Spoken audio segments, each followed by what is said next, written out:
Welcome to the Mental Master Training Podcast, the ultimate mind, body, and spirit training program for elite athletes. Why be an average player when you can train to be a consistent and elite playmaker? Owned by certified sports psychology coach David Angeron. As a former two-sport college athlete and former professional baseball coach, he is dedicated to helping athletes play with more consistency and reach their full athletic potential. Now, grab your pen and notebook and sit back and enjoy this episode of Mental Master Training. Hello, everyone. Welcome to the Mental Master Training Podcast, where all content is created, produced, and copywritten by certified sports psychology coach David Angeron and the Mental Master Training staff. I'm Dave, the voice of Mental Master Training, and wishing you a healthy body and mind. The main focus of this podcast is to take you through a journey, which is of grit, determination, agility, sports acumen, stress, and anxiety.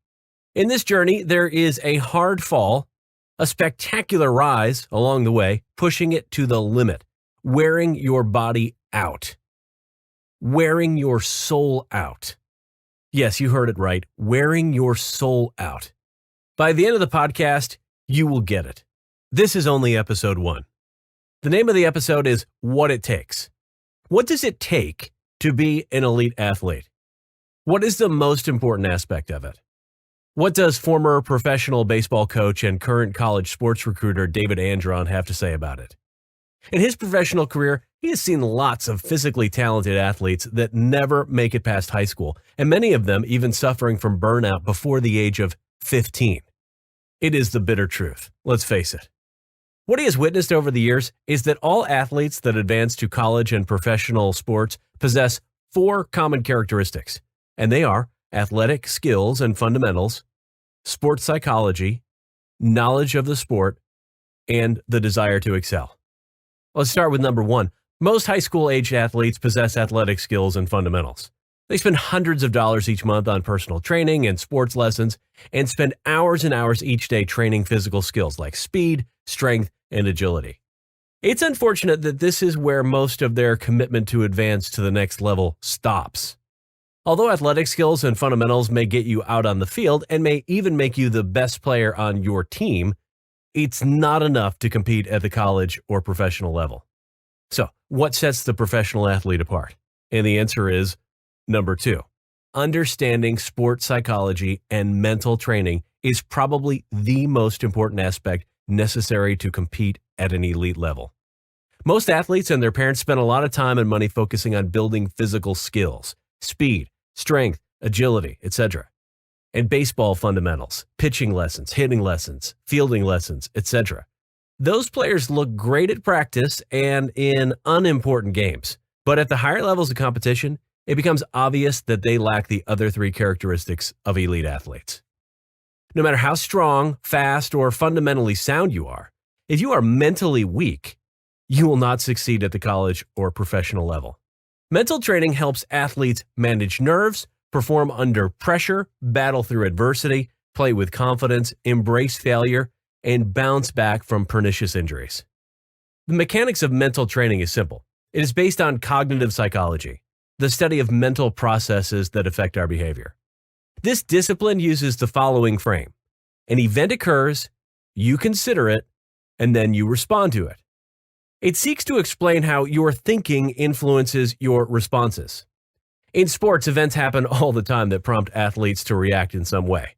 Some events, such as scoring a touchdown, are good, while others, such as missing an open jump shot from the corner, are bad. The events that go awry play with the athlete's mind. This is where mental training helps. 3. Sports knowledge, aka sports IQ, is another important trait to possess in order to compete at an elite level. The athlete's knowledge of the game is a critical component of success. Oftentimes, we scout players that are very talented physically, but when you see them in a game, it's clear they don't fully understand the rules. They make bad decisions in critical situations, or they don't have good baseball instincts. It is important to be a student of the game. David has coached at every level, and he's always learning. When you stop learning, it's time to get out of the game altogether. Players that are constantly making mental mistakes or don't have good instincts to know what to do with the ball when it comes to them in certain situations will never be able to compete at an elite level. Sports tend to speed up at every level of advancement. A high sports IQ can help slow the game down and put you in the right place at the right time by understanding the situations. For example, in baseball, knowing a hitter's tendencies or knowing where to throw the ball if it is hit to you with a runner on second base. 4, finally, at the top of the characteristic pyramid, you see desire. To play the game at an elite level, you must have a desire or heart for the game. At the college and professional level, the game is not just for fun anymore. It becomes a job. It takes an extreme work ethic, dedication, and character to compete at that level. Many players grow up thinking that they have that desire or passion to play college or professional sports because their parents always paid for and drove them to extra lessons during youth and high school seasons. But when they got out on their own in college, many quickly realized that they don't have the desire to motivate themselves to go and do the extra work on their own. They start to realize that their entire life they were chasing their parents' dreams and have actually lacked the desire to strive for their dream of an athlete. And many of those players quit after their freshman year. They literally walk out of their dream. So these 4 characteristics are non-negotiable when it comes to competing at an elite level.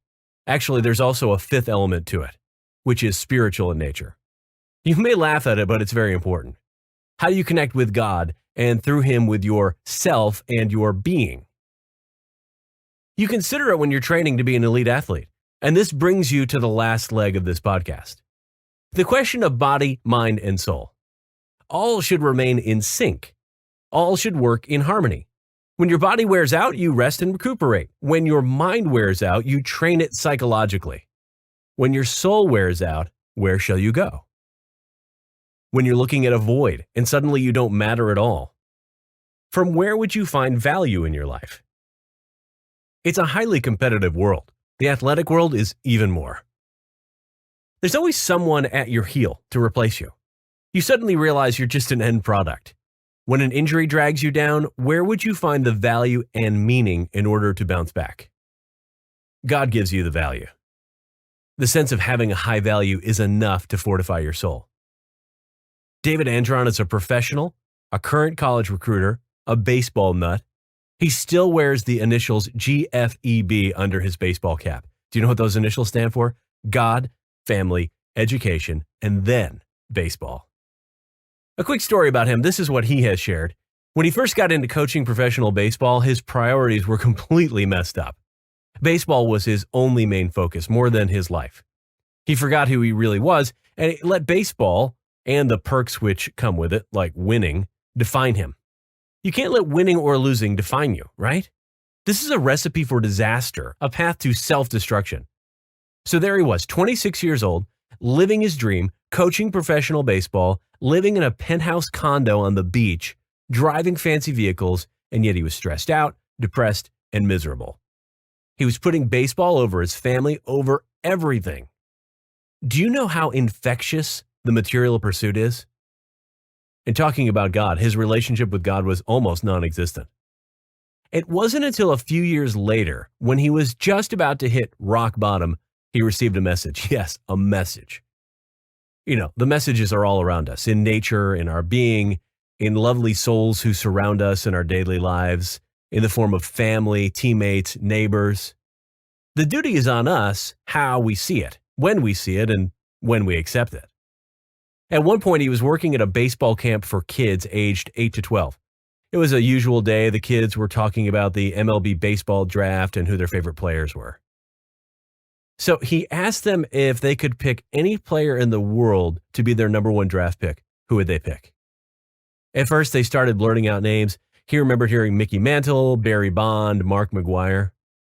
Then he made them all stop and asked them to raise their hand to share their number 1 draft choice. The first boy, he recalled, said Pete Rose. Then the next kid said Ken Griffey Jr. Then Babe Ruth, and so on. He was just about to stop when he saw one of the shy little 8-year-olds in the back with his hand up. He remembered his name was Jonathan. So he asked Jonathan who his number 1 draft choice was. Do you know what the kid said? and it's a true story. The kid looked at him with his big brown eyes and said, "Coach, I would pick God first." The other kid started laughing. He immediately stopped them. He then looked at Jonathan and told him it was the best answer he had ever heard. And he even gave him one of their door prizes, a bat bag, since he was brave enough to say that answer out loud. When David went home that night, he started to pray again, asking God for direction and looking for answers on how to turn his life around. That is when it hit him.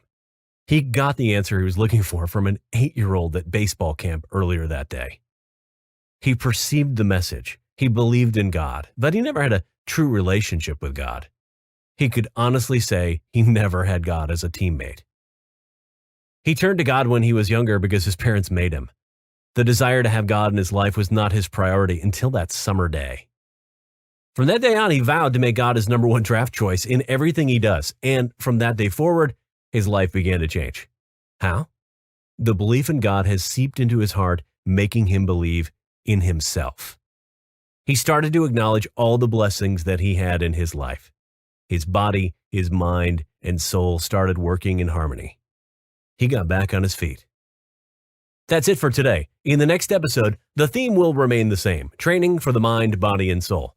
The intention of bringing this podcast to you is not only to put you in the top league of athletes, but also help you be a better human being. Until next time, have a blessed day and continue to work hard. Thank you for listening to the Mental Master Training Podcast. For more training tips or to join our online virtual training program, visit www.mentalmastertraining.com. See you next time.